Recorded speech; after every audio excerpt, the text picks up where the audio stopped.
For more than 20 years, CTV has captured the moments that matter in our community. From our studios in St. Clair, you're watching Focus with Paul Dingeman. Welcome to another edition of the Focus program. My name is Paul Dingeman. Glad to have you along. Lots of things happening here at the end of April and the beginning of May. One of those things is an election coming up on the 7th, Tuesday, the 7th of May, and it's regarding the East China School District. We are fortunate to have three sets of parents, not sets, but three parents of children from the whole district. Let's start down the end and meet Jeremy Baker. Nice to meet you, sir. Welcome to the Focus set. And coming back, have you been on before, Maureen? I have not, no. Your father has been on 150 times. He's a regular. He's a regular. And Dr. Ross, nice to see you. Nice You've been to on see you. before. I have. Long time when you first came to town. That's right. Let's talk about an election day, which has gotten lots of action on social media, lots of action in public meetings, lots of action at school board meetings. Let's talk about what it is basically and what your thoughts are as parents. Jeremy, let's start with you. Well, the May 7th vote is mainly about a proposal to determine how we're going to consolidate the school district right now. So it's you were very positive about that in saying how, not if. Yes. Okay, continue. But, you know, the proposal is whether we're going to build a new campus and combine middle school and high school, and as well as do needed technology and safety and other upgrades to the remaining schools that do not close. Okay, you have how many students in the district? I have three students. Three, okay, wow. An 8-year-old at Pine River, a 13-year-old at the St. Clair Middle School, and a 15-year-old at St. Clair High School. Wonderful, and you still don't have any gray hair. Yeah, none that you can see on camera, I suppose. And a few more years you'll start to get some gray hair. Maureen, you've been in the district for a long time. You went to St. Clair High School. I did. I graduated from St. Clair High School a long time ago. A couple of years ago. How many students do you have? I have 3 in the district. Okay, and where are they? Currently I have 2 at Eddy, a 3rd grader and a 5th grader, and then my oldest is an 8th grader at St. Clair Middle School. Okay. So next year I'll have one in each elementary, middle, and high school. Oh, that'll be fun. Lots of needs there. Yes. Talk to me about your thoughts about what is happening with this proposal. Yeah, you know, I look at the proposal as a way for us to invest in our community. Okay. You know, upgrading technology, the buildings, you know, bringing us into the 21st century. You know, offering different programs that our kids don't have access to right now. Okay. Dr. Ross, you are a physician with Ascension River District Hospital and family practice there. But you graduated from Marine City High School, and I was told 1995. That is correct. Isn't that wonderful? Wow, you got your facts right. Yeah. Wow, once in a great while. And then you went on to University of Michigan, and you have students in the district I do. too. I have 2. I have a 3rd grader at Palms Elementary and a 7th grader at Marine City Middle School. Okay. So you are a real Mariner, and been for a long That's while. true, yeah. Does the proposed consolidation affect you? Are you upset about that? Yeah, you know, when this was discussed a few years ago, right?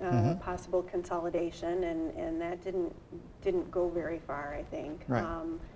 So I think when I first heard about it, you know, it was kind of unsettling maybe and something to take in. But once I've learned more of the facts and understood the state of our current school district and what's happening right now, it really seems like the only way forward. They've had a great number of public meetings, haven't they? Public hearings, or not hearings, but information sessions. There have been all kinds of different, the superintendent has spoken at Palms way back in January, and then several different community events and public. And there's been people who've raised good questions about why can't you use the old buildings, et cetera, et cetera. And do you feel those questions have been answered? Absolutely. Okay. Yeah. Even the FAQ on the district's website is very informative. Okay, so talk to me about that in case I haven't seen that. What is that? Sure. So, they put together a frequently asked questions document with a lot of the common things that have been heard throughout the district on social media and at these planning meetings.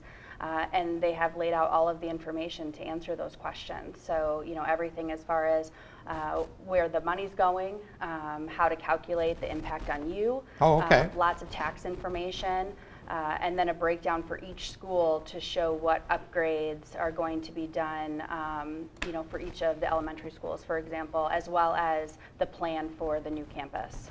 So people can go to eastchinaschooldistrict.org, I think, or .us. .us, and there's an information page there, which is. will answer lots of questions in case they didn't know anything about some of these things. There's a link to go right to the bond information. It'll take you right so you can look at the FAQ. You can also look through the presentation that's been done at all of these meetings. And I believe there's also an interview with Suzanne There is. On the website as well. Okay. Jeremy, what affects you the most on this? I think for me, it's the programming potential. If we really are in too many buildings for the enrollment we have.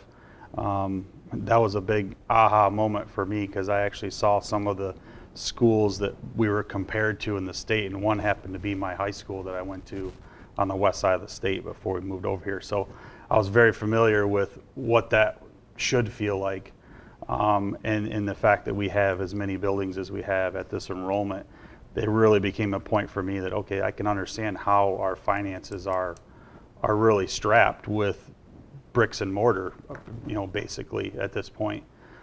So I think freeing up that cash flow, if you will, by right sizing and creating an efficiency there with the consolidation is really what opens up the opportunity for programming, and that's what I hope we'll see is that we'll see improved programming because.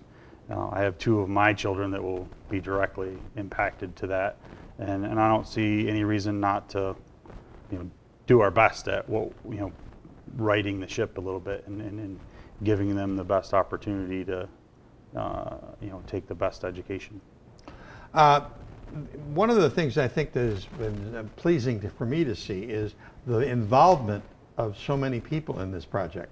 A lot of times in bond issues or in elections, you get a small group of core people that are for something or against something, but this seems to have had a wider acceptance. Talk to me. Yeah, the district started really doing their homework and looking into things a couple of years ago when that bond didn't pass to do some upgrades to our technology. They wanted to figure out why this didn't pass and what are our needs and how are we going to move forward. And so they started creating committees and groups to really dive into it and got some outside help to help us understand what the state of our district is and what it should be based on our enrollment. So they've really done their homework. Okay, go ahead. I think the bond, it impacts the community more than just the parents and the kids that are going to these schools. Having a thriving school district, attracts new people to come to the area. And there's sort of this revitalization going on in the community right now, both in St. Clair and Marine City, that having this new district, these new buildings is going to complement all of that. So it really does impact all of us, as far as, jobs and housing prices. And this is going to give us a leg up on our surrounding neighbors as far as attracting new people and then retaining the people that we currently have in the district. Pretty exciting stuff. Absolutely. Any final thoughts? No, just as you were saying that, I was thinking about I was at a meeting today with a gentleman who knew this area a little bit but didn't know about what was going on with regard to even St. Clair Inn, and he actually, was proposed to his wife out here at Palmer Park, and so he was hearing about St. Clair Inn, and then we had a discussion about the bond, and it was really kind of lighting in his eyes that he'd seen Marine City recently and how that's changed, and how St. Clair is changing and tying in the school district as, you know, sort of meeting the rest of the community involvement and improvements. And he really has a positive view of what this area is going to turn into. And the school district changing with the towns is really a key component of that. Anything else? Any final thoughts? I think just to encourage people to visit the website, East Yep. China's website, You're going to get the exact facts there. I Yeah, suppose. research that, There's a you lot of know, be information. informed, you know, for the decision that you make on May 7th. Okay. So the election is coming up May the 7th. It is a Tuesday. The polls will be open in all of your municipalities and in your townships. So make sure you just go to your normal polling place, and that's where you will vote. And there's only one item on the ballot, so it won't take you very long. And if you want to do absentee, the clerks I've talked to in Marine City and St. Clair say they're getting lots of absentee ballots, which is something new this year. You can get them much easier than you used to in the past. So May 7th, that's the final date that you've got to vote. But go on the East China Education webpage, East China School District.us. Okay, I'll get that straight. But it'll come up on Google or whatever, and all the information is there for you to take a look at. So do that.